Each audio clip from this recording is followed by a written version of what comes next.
안녕하세요. 반지영 작실입니다. 이번 시간에는 컴퓨터 부품을 비교하는 법을 한번 알아보겠습니다. CPU 같은 경우는 i7, i5 막 그런 식으로 얘기를 하죠. 근데 그런 모델명만 듣고는 사실 딱 그 비교가 힘들어요. 같은 i3 시리즈라고 해도 몇 세대 몇 세대에 따라서 성능이 또 달라지고, 그렇기 때문에 이름만 들어서는 사실 뭔가 감이 딱 안 오죠. 그렇기 때문에 이번 시간에는 어떤 부분을 어떻게 비교해야 좋을지 그런 비교 방법을 알려드리고, 이제 여러분들이 만약에 컴퓨터를 사신다 하실 때 어떤 게 더 좋은지 직접 비교해 가지고 판단하실 수 있도록 그렇게 성능을 알아보는 법을 한번 해보겠습니다. 일단 먼저 알아볼 부품들은 이쪽 메인보드에서부터 파워까지, 그리고 부가적으로 노트북에 대해서 좀 이야기를 해드릴게요. 먼저 메인보드입니다. 메인보드는 이제 마더보드라고 불리기도 하고요, 전체적인 컴퓨터의 뼈대가 되는 가장 핵심적인 부품 중에 하나입니다. 이제 만약에 컴퓨터를 조립식으로 구입하실 경우는 어떤 걸 선택해야 될지 되게 망설여지실 거예요. 메인보드도 종류가 상당히 많기 때문에 어려운 부분 중에 하나인데, 만약에 그냥 메이커 PC 있죠, 그냥 삼성이나 LG 그런 데서 나온 걸 구입하실 때는 별로 신경 쓰실 거 없고요. 이제 조립식으로 구입하실 경우 조금 생각을 좀 하셔야 되는 부분이 있습니다. 이제 이 폼팩터라는 게 있는데요, 그 메인보드의 형태가 어느 정도 이제 몇 가지 종류가 정해져 있어요. 그렇기 때문에 그 메인보드하고 겉에 케이스 있죠, 케이스하고 이 규격이 맞아야 돼요. 그렇기 때문에 이 폼팩터 체크를 꼭 해주시고, 그 다음에 CPU 소켓도 확인을 해주셔야 해요. CPU 같은 경우는 인텔에서 나온 것만 해도 한 4가지 종류의 소켓 타입이 있거든요.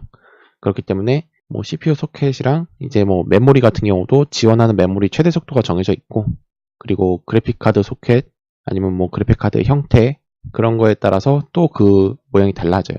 그리고 부가적인 인터페이스는 이제 예를 들어서 USB 포트가 몇 개 달려 있는지, 아니면은 마이크, 헤드셋 단자가 어디에 어떻게 달려 있는지, 이런 주변 기기들을 연결할 때 어떻게 편리하게 그 인터페이스가 구성이 되어 있는지 그걸 좀 확인을 해주시는 게 좋고요. 그 다음에 추천 메이커는 가장 많이 쓴 게 일단 에이수스하고 기가바이트, 요 두 개를 좀 많이 쓰고요. 요즘은 MSI 거도 좀 많이 쓴다고 하는데 저는 아직 안 써봐서 잘 모르겠네요, 이쪽은.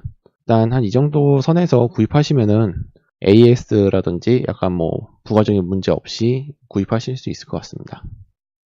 그 다음에 CPU입니다. CPU는 중앙 처리 장치인데, 일단 제일 먼저 비교를 해야 될 게 클럭 속도. 속도를 보면은 기가헤르츠라고 적혀 있어요, 대부분. 예를 들어서 3.2 기가헤르츠 이런 식으로 적혀 있습니다. H가 대문자인 경우도 있고요. 이제 이런 식으로 적혀 있는데, 이 값이 크면 클수록 빠른 겁니다. CPU는 제일 중요한 게 일단 속도, 그 다음이 코어의 개수. 보면은 듀얼 코어, 쿼드 코어 그러죠. 듀얼 코어 같은 경우는 2개 들어있고요, 그 내부의 코어가. 그 다음에 쿼드 코어는 4개, 헥사 코어 6개, 옥타 코어 8개, 10개, 12개짜리도 있는데, 사실 대부분 이 헥사 코어 이내에서 일반적인 가정용 PC들이 구성이 되죠. 쿼드 코어를 가장 많이 쓰는 편이고요. 그리고 아니면은 사무용 PC들이 있죠. 간단하게 웹서핑이나 아니면은 문서 작업, 그렇게 고성능을 발휘할 일이 없는 경우는 대부분 듀얼 코어 이내에서 어느 정도 다 사용이 가능합니다. 그리고 이 코어 개수에 따라서 스레드라는 게 있는데요. 스레드는 인텔 CPU의 경우는 이제 하이퍼 스레딩 기술로 원래는 1코어당 1스레드가 정석인데, 얘들은 1코어당 2스레드를 사용 가능하도록 이렇게 만들어 놓은 게 있어요. 그렇다고 해서 스레드가 많고 코어가 많은 게 무조건 좋은 거냐? 그건 또 아니에요. 일단 코어가 많고 스레드가 많다는 얘기는 가격이 비싸다는 얘기죠. 가격이 오르고, 그리고 이제 사용하시는 프로그램이 멀티스레드 기능을 지원한다든지 그럴 경우에는 차이가 날 수 있지만, 그런 게 아닐 경우는 코어가 아무리 많아도 더 빨라지고 그런 건 없어요. 그래서 일단 코어가 많으면은 최대 장점은 지금 여기 적혀 있는 것처럼 멀티 스태킹 기능이 강력해집니다. 이제 그런 거 있죠. 인터넷에서 정보 찾으면서 음악도 틀어놓고, 아니면은 다른 거 프로그램 하면서 이것저것 같이 여러 개의 프로그램을 같이 써야 된다. 그럴 경우에 이제 동시에 여러 개를 사용하잖아요, 프로그램을. 그럴 경우 코어의 개수가 많을수록 버벅임 없이 깔끔하게 작업이 진행을 할 수 있습니다. 그리고 CPU는 크게 인텔하고 AMD 이 두 회사뿐입니다. 이제 핸드폰용이라든지 그런 걸 만들 이제 퀄컴이라든지 그런 회사들도 있긴 한데, PC용으로는 대부분 이제 인텔, AMD 이 두 회사고요. 옛날부터 인텔이 거의 뭐 독과점 하다시피 이쪽 CPU를 생산을 해왔는데 AMD가 들어서면서 조금 약간 양분화된 느낌이 좀 있어요. 그래도 아직까지는 좀 안정적이고 성능 면에서는 인텔이 조금 낫다라는 얘기가 있지만 AMD도 뭐 무시할 정도는 아니고 인텔보다는 조금 저렴한 편이고 성능도 괜찮다. 뭐 사용해본 사람에 따라서 얘기가 좀 많긴 하지만 이 두 메이커 중에서 하나 고르시면 될 것 같습니다. 램은 컴퓨터의 주기억 장치입니다. 하드디스크와 CPU 사이에 중간다리 역할을 해줘요. 이제 하드디스크와 CPU, 램이 이제 뭐 예를 들어서 좀 설명해드리면은 만약에 요리를 해야 돼요. 요리를 해야 되는데 냉장고 안에 재료들이 있죠. 그러면은 그 냉장고 안에 있는 재료를 이렇게 다 꺼내서 이렇게 미리 세팅을 해놓고 요리를 하면은 작업이 빨라지겠죠. 그런 것처럼 이 미리 세팅을 해놓을 수 있는 그런 테이블 같은 것이 램이 될 수 있죠. 일종의 작업대와 비슷해요. 뭔가 안쪽에 잘 저장해 두었던 거를 쓰기 편한 위치에, 가까운 위치에, 빠른 위치에 미리 세팅을 해놓고 작업을 하는 거죠. 그렇기 때문에 이 램이 크면 클수록 좀 더 큰 파일을 불러와서 처리를 할 때 용이합니다. 대표적으로 보면 배그 같은 게임 있죠? 배틀그라운드. 그거 같은 경우는 맵이 엄청 넓잖아요. 근데 맵과 맵 사이를 이동할 때 로딩이 있나요? 어떤 건물을 들어갈 때 로딩이 있다든지 그런 거 아니잖아요. 그러니까 그 큰 맵을 한 번에 불러와서 그 맵 전체를 놓고 그 위에서 작업을 하기 때문에 가능한 거예요. 게임 보면은 뭐 로딩 중 그런 거 있잖아요. 그 로딩이라는 게 하드에서 램으로 불러오는 작업을 로딩이라고 해요, 대부분. 그렇다는 얘기는 배그처럼 큰 맵을 불러올 수 있을 만한 큰 용량의 램이 있어야지 게임이 원활하게 돌아간다. 그런 뜻입니다. DDR3, DDR4라고 이렇게 나와 있는데 이거는 이제 세대를 얘기해요. 이 DDR3, DDR4처럼 뒤에 있는 숫자가 크면 클수록 더 좋고요. 그리고 램에도 처리 속도가 있습니다. 그 처리 속도도 보시는 것처럼 숫자, 그 다음에 메가헤르츠 이런 식으로 나와 있는데요. 이 숫자가 크면 클수록 훨씬 처리 속도가 빠르다는 얘기고요. 그리고 용량이 크면 클수록 좋고 뭐 이 정도만 알아두시면 되고요. 그리고 만약에 램을 꽂을 수 있는 구멍이 두 개가 있어요. 근데 16기가 정도의 램이 필요하다. 그럴 경우 8기가 두 개를 꽂는 것이 조금 더 속도가 빠릅니다. 그 이유는 이제 뭐 듀얼 채널이라는 기술인데 이게 램을 하나 꽂았을 때 열리는 길이 예를 들어서 뭐 차선으로 따졌을 때 1차선밖에 안 된다고 해봐요. 근데 램을 하나 더 꽂으면은 2차선으로 변합니다. 1차선과 2차선 어느 게 더 차량 통행이 수월할까요? 당연히 2차선 쪽이 조금 더 막힘없이 움직일 수 있겠죠. 그런 것처럼 한 16기가를 쓰고 싶다 했을 경우 8기가짜리 두 개를 꽂는 게 더 좋습니다. 이제 그 다음은 보조 기억 장치입니다. 하드디스크들 이제 옛날에는 거의 뭐 HDD 하나밖에 안 썼죠. 근데 요즘은 좀 SSD가 대세긴 한데 HDD도 장점은 있습니다. SSD보다 느리지만 용량 대비 가격이 저렴하고 이 내구성이 되게 좋아요. 내구성이 좋다는 얘기는 SSD 같은 경우는 이제 뭐 쓰다 보면은 한 3년에서 5년 정도면은 수명이 다해요. 그냥 그대로 뻗어버립니다. HDD는 그런 게 없어요. 그렇기 때문에 어떠한 자료를 오래 보관해야 된다 하면은 가능하면 HDD에 보관하는 게 좋고, 그리고 HDD의 또 하나의 장점은 만약에 문제가 생겼어요. 데이터 복구를 할 경우 내부에 자료가 좀 많이 남아 있습니다. 그렇기 때문에 정말 중요한 자료가 만약에 HDD가 고장나가지고 문제가 생겼다. 근데 그게 꼭 필요하다 할 경우 데이터 복구를 해주는 업체들이 있거든요. 그런 데다 보내면은 데이터 복구를 해줘요. 반면 SSD는 용량도 작고 가격도 비싸지만 속도가 거의 한 4배에서 10배가 상당히 빨라요. 이제 빠른 이유는 HDD 같은 경우는 안에 디스크가 들어있어요.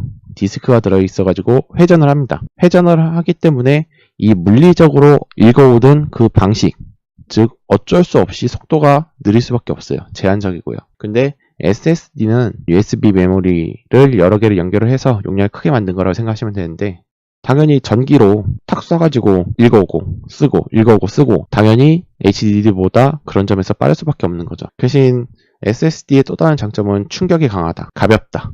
그렇기 때문에 요즘은 이제 노트북이나 어떠한 이제 모바일 기기, 약간 들고 다니면서 떨굴 수도 있다 하는 그런 기기들에 SSD가 좀 많이 들어가고요. 그리고 장점이라면 장점인데 데이터를 싹 지워버리면 그 데이터를 복구시킬 수가 없어요. 이제 조금 뭐 나쁜 일이라든지 뭐 그런 걸 하는 분들이 SSD를 써가지고 필요 없는 데이터를 확 지워버리면은 나중에 뭐 경찰들이 와서 그거를 뒤져도 복구할 방법이 없습니다. 뭐 그런 식으로 좀 악용한다고 하면은 그런 식의 좀 사용법도 있고요. 그리고 이 SSD를 구입하실 때 보면은 120기가짜리가 있고 128기가짜리가 있어요. 근데 이 8기가의 용량 차이는 사실 없는 거나 다름없습니다. 왜냐면은 128기가라고 해도 실제로 이제 꽂아보면 120기가밖에 안 나올 거예요. 모든 SSD는 설계 당시에 OP 영역이라는 거를 좀 만들어 놓는데요. 지금 여기 적힌 것처럼 용량이 꽉 차면은 SSD가 느려져요. 용량이 차면 차수록 그 느려지는 게 확연히 느려지기 때문에 그걸 방지하기 위해서 한 8기가 정도를 못 쓰게 막아 놓습니다. 마찬가지로 256기가짜리도 240기가로 사용하는 게 그 이유 때문이에요. 그렇기 때문에 뭐 120기가짜리가 128기가인데 뭐 128기가가 뭐 조금 비싸도 더 좋겠지 해서 사도 별 소용이 없다는 얘기입니다. 뭐 SSD 구입을 하신다면은 뭐 삼성에서 만드는 게 조금 성능이 좀 좋고요. 아니면은 마이크론이라든지 이제 뭐 저렴하고 성능 괜찮은 것도 많으니까 한번 좀 알아보셔서 구입하시면 될 것 같네요. 그 다음 그래픽카드입니다. 그래픽카드는 컴퓨터 영상적인 부분을 처리해주는 그런 장치인데요. 일반적으로 CPU에 내장 그래픽이 다 들어있어요. GPU 부분이 들어있고 램의 일부분을 그래픽용으로 빼와서 사용을 합니다. 그리고 이제 외장 그래픽카드를 달죠. 뭐 게임 하시는 분들 보면은 다 이제 그래픽카드를 찾을 거예요. 좋은 그래픽카드를. 근데 이 외장 그래픽카드가 확실히 성능은 좋지만 가격이 비쌉니다. 쓸만한 거 사려고 해도 한 2, 30만원 정도 드는데 물론 이제 게임을 할 때는 정말 필요한 부품이긴 하죠. 이제 그거 외에도 뭐 영상 작업이나 아니면 뭐 3D 설계 뭐 그런 거 할 때도 많이 필요하고요. 그 대신 이제 발열이 심하고 전기도 많이 먹습니다. 그렇다 보면은 이제 그거를 유지하기 위해서 뭐 부가적인 장비들이 몇 개가 더 들어가요. 이제 전기를 더 많이 밀어줄 수 있는 파워라든지 발열을 순환하게 해줄 수 있는 쿨러라든지 그런 부분을 조금 더 신경 써야 되기 때문에 단지 외장 그래픽만 추가한다고 해서 되는 부분이 아닐 수도 있어요. 업그레이드를 하실 때 그 점을 좀 확인해 주셔야 되고요. 외장 그래픽 카드의 성능은 크게 세 가지로 구분하시면 됩니다. 일단 첫 번째가 메이커, 두 번째가 이제 메모리 대폭력, 그 다음에 메모리 용량과 세대, 요 세 가지를 좀 확인해 주셔야 되는데요. 이 그래픽 카드를 보면은 크게 두 회사가 있습니다. 엔비디아하고 라데온이 있는데 어느 회사께 좋다라고 제가 딱 꼬집어 말씀드리긴 좀 어려워요. 둘 다 어느 정도 다 성능과 신뢰도가 있는 회사들이기 때문에 어느 게 좋다라고 말씀드리긴 좀 힘들고 여러 사람들이 얘기를 하는 게 엔비디아는 게임 쪽에 좋고 라데온은 영상에 좋다. 뭐 그런 식으로 얘기를 많이 해요. 근데 둘 다 써봤지만 결국은 뭐 비슷합니다. 제가 느끼기에는 큰 차이를 사실 못 느끼겠어요. 이제 동급대에선. 평범하게 쓰신다면은 사실 별 차이는 없겠지만 이제 전문가들 얘기할 때는 뭐 저러한 차이들이 있다고 하니까 참고해 주시고요. 그리고 메모리 대폭력이라는 게 있습니다. 크면 클수록 한 번에 움직일 수 있는 데이터가 많아져요. 그렇기 때문에 특히 뭐 영상 편집이라든지 뭐 포토샵이라든지 하여간 그런 거 할 때는 대폭력이 높은 게 조금 더 성능을 발휘할 수 있고요. 그 다음에 이제 그래픽 카드에도 램이 들어갑니다. 아까 앞에서 얘기했던 램보다 한 세대 앞선 램을 좀 써요. 현재는 DDR6을 쓰고 있는 걸로 알고 있고요. 이쪽 그래픽 카드에 들어가는 램은 그냥 DDR 몇 이야기하기보다 GDDR이라는 걸로 얘기하고요. 숫자가 크면 클수록 속도도 빠르고 그렇기 때문에 그래픽 카드를 이제 보실 때 요 한 세 가지 정도를 좀 봐주시면 되고요. 그 다음에 사운드 카드입니다. 사운드 카드의 중요성은 좀 떨어지는 편이죠. 사운드 카드를 바꿨다 해서 이거를 이제 딱 들어봤을 때 아 이러한 차이가 있네. 훨씬 좋네. 그렇게 체감상 느끼기가 사실 힘들어요. 이거를 쓰는 경우는 대부분 스피커 채널이 2.1 채널, 5.1 채널, 7.1 채널이 있는데 대부분은 그냥 일반 헤드셋이나 이어폰을 쓸 수 있을 때 사용하는 2채널짜리 밖에 지원을 안 합니다. 대부분의 컴퓨터는요. 근데 7.1 채널을 쓰기 위해서는 보조적으로 이러한 사운드 카드를 좀 사용을 해주셔야지 이게 7.1 채널 사용이 가능을 해요. 이제 뭐 영화 감상이라든지 그런 거를 좀 제대로 하고 싶다 하면은 이런 사운드 카드 많이 사용하고요. 그리고 이제 최근 들어서 이제 배그 같은 게임 이제 많이 하죠. 근데 이제 배그 같은 경우는 발소리를 잘 들어야 되잖아요. 그렇기 때문에 어디서 소리가 나는지 조금 더 명확하게 알 수 있는 사운드 카드를 좀 사용하기도 하고요.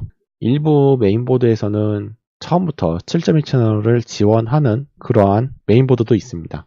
그렇기 때문에 별도의 사운드 카드를 쓰실 일은 뭐 거의 없겠지만 만약에 구입하신다고 하면은 일단 분해능이라는 게 있습니다. 분해능을 좀 잘 보고 파악을 해주셔야 돼요.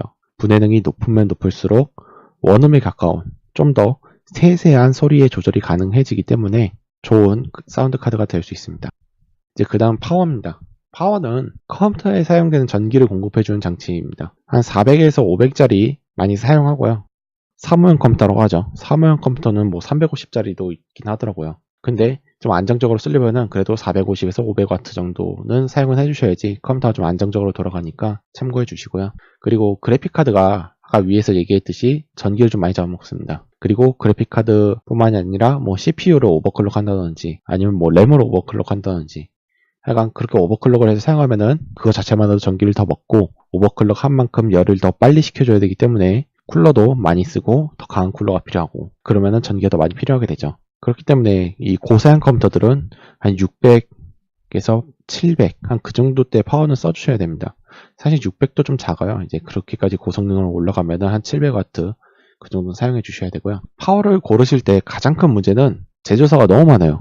특히 뭐 중국에서 이렇게 뭐 찍어내듯이 만들어내는 그러한 쓰레기 파워들이 되게 많습니다. 이제 뻥 파워라고도 하고 막 파워라고도 부르는데 걔들 보면은 표시에 500W라고 적혀 있지만 실제로는 500W가 안 나와요. 하여간 그런 애들이 너무 많아가지고 그 옆에 보시면은 붙어있는 제품 정보를 좀 확실히 봐주셔야 돼요. 특히 500W짜리 파워인데 뭐 한 2만원 몇천 원입니다. 일단 의심해 보셔야 합니다. 너무 싸요. 못해도 한 4만원에서 5만원 선 그 정도는 나와줘야지 파워가 좀 괜찮은 파워라고 할 수 있고요. 특히 이제 제일 유명한 게 이제 뭐 시소닉이라는 회사의 파워가 있는데 걔들 거는 비싸요. 비싼 파워인데 성능은 좀 확실합니다. 그래서 적당한 선에서 구입하실 거면은 뭐 마이크로닉스나 잘만이라는 회사에서도 괜찮게 이제 저렴한 파워가 나오고 있고요. 가장 좋은 거는 뭐 여러분들이 직접 메이커를 좀 검색을 해보시는 게 좋아요. 왜냐면은 메이커가 진짜 많습니다. 그 점만 좀 유의해 주시면은 좋을 것 같네요. 그 다음에 노트북입니다. 지금 저도 노트북을 사용 중인데요. 노트북은 앞에서 얘기한 부품들 보는 법하고 사실 거의 동일한데 대부분 노트북 전용 부품들이 있어요. 특히 CPU 같은 경우는 이제 같은 뭐 i3 시리즈다. 근데 데스크탑용하고 노트북용하고 성능이 차이가 많이 나요. 대신 노트북용의 장점은 저전력, 저발열 그런 두 가지 장점이 있기 때문에 노트북에 사용할 경우 훨씬 더 오래 쓸 수 있는 거죠, 컴퓨터를. 그리고 노트북의 특성상 쿨링팬이 약한데 그것도 커버가 되는 거고요. 그래서 노트북을 고르실 때는 그냥 뭐 성능만 비교하는 것뿐만이 아니라 노트북 전용 부품인지 이제 그런 것도 좀 확인을 해주셔야 돼요. 그리고 노트북을 어떻게 사용하실지도 좀 생각을 해서 구입을 하셔야 합니다. 일단 만약에 가지고 다닐 거다 할 경우는 노트북이 한 2kg에서 뭐 어댑터랑 이것저것 하면은 한 2.5kg까지 나가는데요. 제 노트북도 한 2.5kg 그 정도 나옵니다. 15인치짜리고요. 이제 노트북을 구입하실 경우 가지고 다니실 거면은 무게를 좀 생각해서 구입을 하셔야 합니다. 일반적으로 이제 평균적인 무게를 이야기해드리면은 15인치형을 가장 많이 사용하고요. 15인치형을 가장 많이 사용하는 이유는 키보드 보시면은 오른쪽에 숫자 패드가 있는데 15인치형보다 작아지면 이 숫자 패드가 없어요. 문서 작업이라든지 어떠한 작업을 할 때 숫자 패드를 많이 쓰시면은 꼭 있는 걸로 구입하셔야 돼요. 15인치쯤 되면은 무게가 1.92kg에서 거의 한 2.1kg 그 사이가 됩니다. 평균적이에요. 여러 제조회사들마다 다르긴 한데 그 정도 때가 나오고 요즘 이제 보면 울트라북 같은 것도 있죠. 특히 뭐 LG 그램 같은 거 15인치인데도 무게가 1kg밖에 안 되는 진짜 걔네들 보면은 진짜 어디서 외계인 잡아온 것 같아요. 외계인 잡아서 고문해가지고 노트북을 만드는 것 같은데 이제 그러한 노트북들도 있으니까 가격은 좀 비싸도 이제 들고 다니실 거면은 그런 걸로 사시는 게 나중에 후회가 없습니다. 노트북은 화면 크기가 좀 어느 정도 규격화되어 있어요. 10인치, 13인치, 15인치, 17인치, 19인치까지 있습니다. 근데 19인치는 제가 여태까지 한 번밖에 못 봤어요. 대부분 한 17인치 정도면은 뭐 큰 노트북에 속하는 거고요. 정리를 해드리면은 노트북은 여러분들이 사용하실 목적에 맞는 성능, 그리고 가지고 다닐 수 있는 휴대성 이 세 가지를 전부 다 고려를 하시는 게 좋습니다. 가격은 사실 노트북에서 가성비를 따지는 거는 조금 어느 거 하나는 꼭 포기를 하셔야 돼요. 무겁게 이동해 다니거나 아니면 성능을 포기하거나 아니면은 돈을 포기하거나 이 셋 중에 하나는 포기를 하셔야지 성립이 되는 거기 때문에 이거는 제가 뭐 이렇게 딱 꼬집어서 말씀드리기가 좀 힘드네요. 이번 시간은 컴퓨터 부품이 어떤 일을 하고 어느 점을 비교해서 봐야 할지 뭐 그런 거에 대해서 이야기를 해봤는데요.